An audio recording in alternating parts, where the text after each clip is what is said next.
I keep seeing videos about how the Japanese own so much less than we do, and most of them turn it into a checklist. Throw this out, buy that, follow these rules.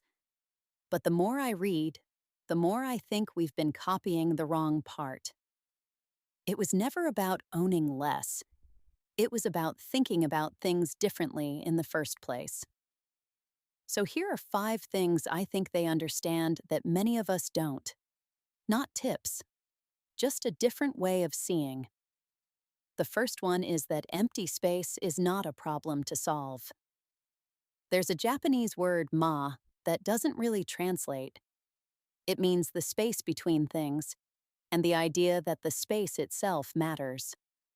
The silence between two notes is what makes them music. We tend to see an empty shelf and feel a small itch to fill it.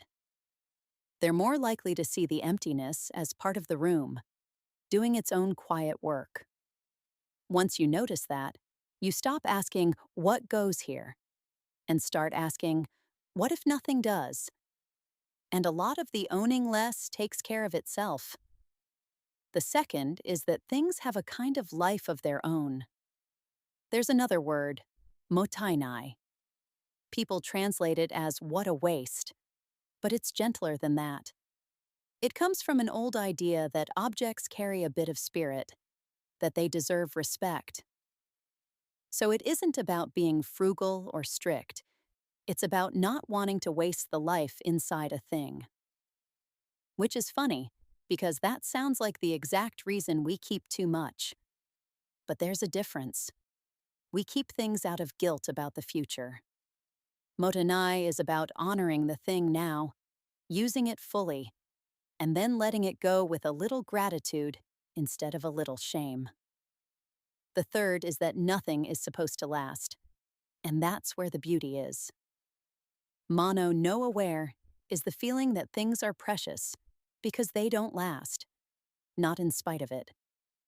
The cherry blossom matters because it falls. We often buy things hoping they'll be permanent, the forever couch, the forever phone, and then feel quietly betrayed when they wear out. If you start from the idea that everything is passing through, you hold it a little more lightly. You enjoy it while it's here. You don't need 10 backups against a future that was always going to change anyway. If you're enjoying thinking about this stuff with me, you're welcome to follow along. I leave a new note like this every week. Okay, number 4. The fourth is that letting go is something you do for your head, not your house. There's a practice called danshari, and people treat it as a decluttering method, but the heart of it is internal. It's the idea that what you release on the outside clears something on the inside. Most of us declutter to get a tidier room.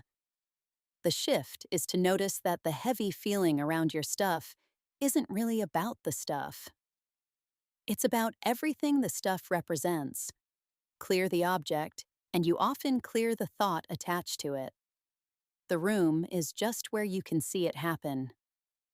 And the fifth, the one that ties them all together, is that you don't really own things.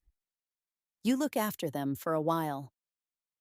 When something is yours forever, every object is a tiny, permanent responsibility, and they pile up into this quiet weight you carry without noticing. But if you're just the current caretaker, something loosens. You can take good care of a thing and still know it's passing through. You're not failing when you let it go. You're just handing it on.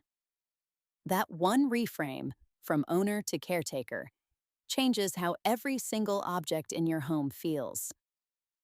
So no, I don't think the answer is to throw 5 things out tonight and call yourself a minimalist. I think it's quieter than that. The Japanese don't own less because they're disciplined. They own less because they think about owning differently, and the lightness is just what happens after. Maybe that's the part actually worth copying.